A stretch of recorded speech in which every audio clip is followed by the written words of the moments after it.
Evening, Tony Dottino here, founder of USA Memory Championship and the president of Dottino Consulting Group, doing my Live with Tony on Friday in the 4 o'clock to 5 o'clock hour. And we have gone through another week. I hope you had a good St. Patrick's Day. And boy, it's a wonderful day here in Windermere, Florida.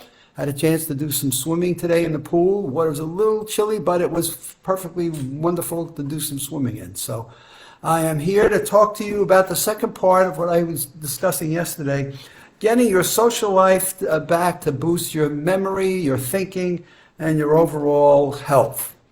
And I quickly discussed the benefits of social interactions and how important that is to us, and how with the world of COVID, it has been just such a challenge for us in recognizing the social isolation and or the loneliness that we've created through different lockdowns and situations, and then what the cost of that is in terms of losing some of that interaction with people, and what it's leading to in terms of increase in drugs and anxieties and depression and people feeling alone. And there's nothing I've learned more in my years of working in organizations and different groups of people, the importance we have when we feel like we're part of some type of social group. That doesn't need to be 100 people. It can be 4 or 5, and the importance of those 4 or 5 as it relates to feeling like you're part of a team. So when they work with kids, even in schools, they discovered that kids in schools that felt that they were isolated or were not part of a team or a group of some kind, sometimes we call them cliques, those kids had reduced brain function and activity. So this can be really crazy if you go nuts about it, but does it ever get better when we get older in terms of, do we need that interaction, that social interaction? Well, the benefits of that now come along. Other benefits beyond the cognition, right? Beyond the fact of what I've just finished talking about, our mental abilities to retain, recall, have our memories, our communication skills better, just our general well-being of our health and wanting to just be the spirit of living.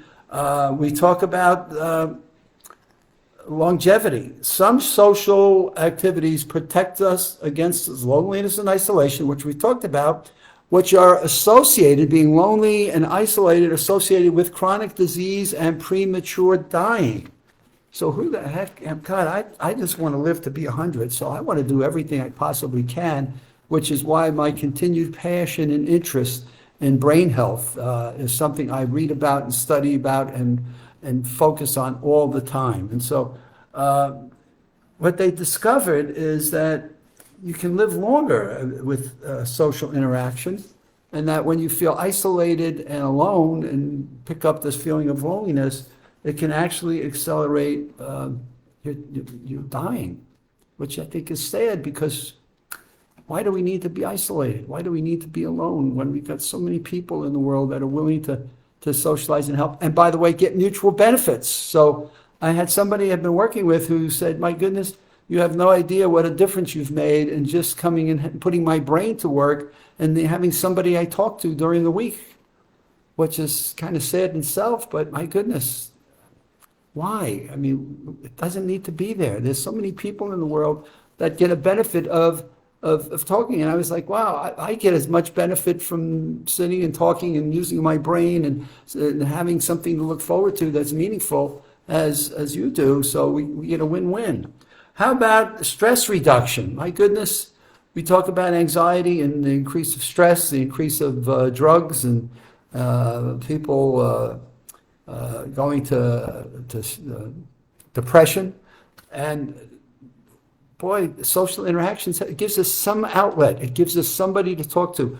I can't tell you how many people, when I talk to them that they've gone to a psychiatrist, it's all the psychiatrist does is sits there and listens, and then maybe prescribe some medications. Well, what we have is the ability to talk to people who, if they're great listeners, my God, they could be your best buddy. And boy, what an outlet for you to be able to externalize what you're feeling, and just let those feelings, let the weight of the world get off your shoulder, and at least begin to feel like there's a resilience that you have within yourself, that you can build a strength and an internal fortitude that you've got within your own structure, within your own thinking, in your own body, that helps you to reduce the stress that you may carry, or even sometimes the anxiety. If you just know that there's somebody that will listen to you, somebody that's willing to hear you and welcome them into their lives, what a difference that is. And I don't mean welcome into their lives that you've got to now be a resident in their home or their apartment, but someone who you can lean on and talk to and at least let it out. It just sometimes I just needed somebody to talk to. I can't say how many people. Gee, a good listener is worth everything.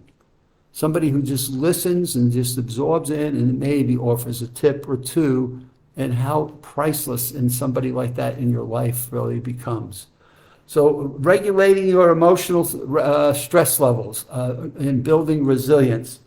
When someone you trust listens to you, you feel better and you actually calm down. Your blood pressure, now listen to this, just, your blood pressure returns to baseline. Your levels of stress hormones decrease.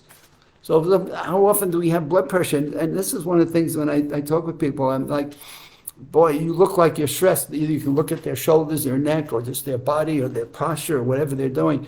And that, no. And I say, one of the keys to all of this in terms of social interaction is in looking at body language and being able to recognize a person is in some level of stress and hyperactivity, where you want to let them just calm down, bring that social interaction where they just listen to you, and it'll bring blood pressure down. Now, that's an amazing one, as opposed to taking meds for it.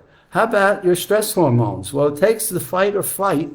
It'll take the fight or flight mode out of your system. It's like, I don't have to fight everything. I don't have to run away from everything.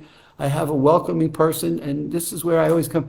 Have you hugged somebody today? And again, in the world of COVID, we need to be sensitive to who we're hugging and who we're socializing with and the distancing, but are there ways? And I remember a neighbor telling me, I went to see one of my grandkids for a party. We sat on the front lawn, and you know what? I got plastic rain gears, and boy, we all hugged.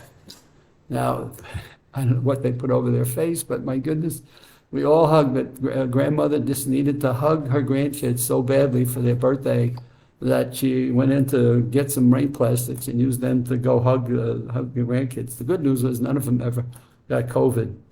It takes us out of the fight or flight mode, says the doc from the Massachusetts General Hospital. So interesting, I'm reading a Harvard Health letter, and they're talking to the Massachusetts General Hospital. Now, what about your mood? So what happens to your mood? The way people react to you reminds you as aspects of yourself that some may want to forget.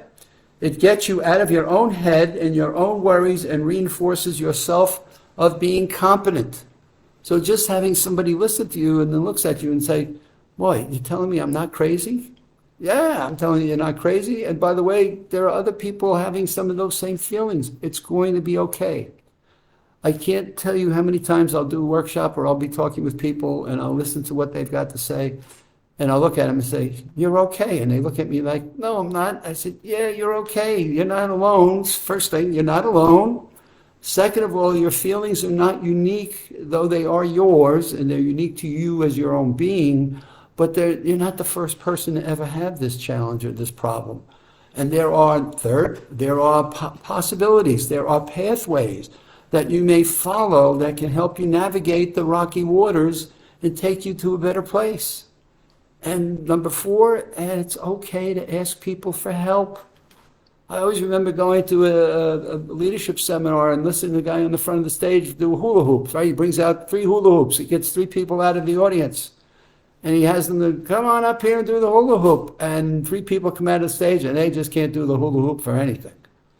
And finally, 2 of the people on the stage decided, I'm not able to do this. And the 3rd person happened to keep going and could not do it. And after a few minutes, the guy said, are you ever going to ask for help? And I say to people, it's okay to ask for help. It's okay to seek out help. It's meaningful. It helps us. And last but not least, it helps you to rebuild and rekindle friendships and people that have been in your life in the past. And you have opportunities to go back and make a phone call or a text message or a Facebook or something where you reach back out to people and relive some of the joys and the happy moments in your life. That is my Friday night social interaction part two and the benefits of.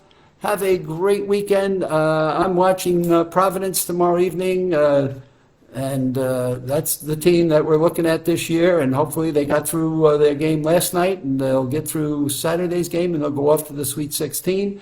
Hope your team is doing okay, as long as it's not playing Providence.